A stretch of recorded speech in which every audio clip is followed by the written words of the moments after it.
Welcome to this week's news without the bullshit. Let's get started.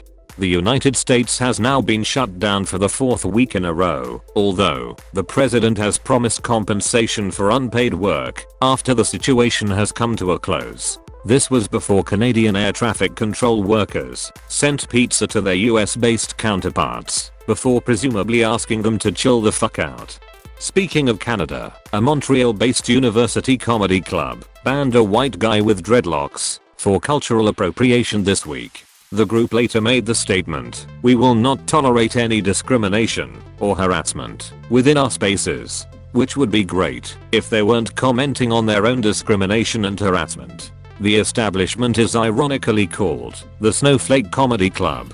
This does however pale in comparison to a journalist exposing FIFA corruption to be murdered, a metric shit ton of animals dying for no discernible reason, and for spawn killing to be labeled as one of the top 10 health threats for this year.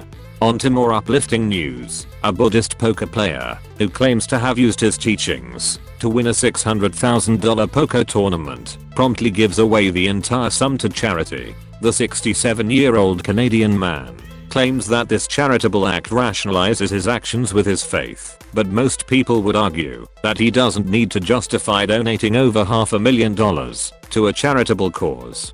In Europe, more Brexit shit happens that no one understands, but a handful of German people nevertheless urge the UK to come back to the European Union. Meanwhile, Russia is showing the world a weird flex before going back to do more dodgy shit. In technology, research suggests that Netflix would lose 8% of its subscribers by increasing its prices by $1, and the guy who started a crowdfunding campaign to build a Mexican wall is caught making an email harvesting operation. Meanwhile, the guy who tried to destroy the internet makes his face slightly more punchable. Phone service providers are still being dodgy, and the Australian government make another poor decision about technology. In entertainment, we now get trailers of the new Spider-Man and John Wick movies. Another Ghostbusters movie will be releasing next year with the original cast, and the last season of Game of Thrones will start on April the 14th. Moving on, new policies by YouTube now ban videos involving dangerous pranks. However, still demonetizes my videos with the justification, "It's just a prank, bro." In other news, Japanese people are killing themselves less often. Australia is hot, and Gillette thinks its customer base is comprised of exclusively violent criminals.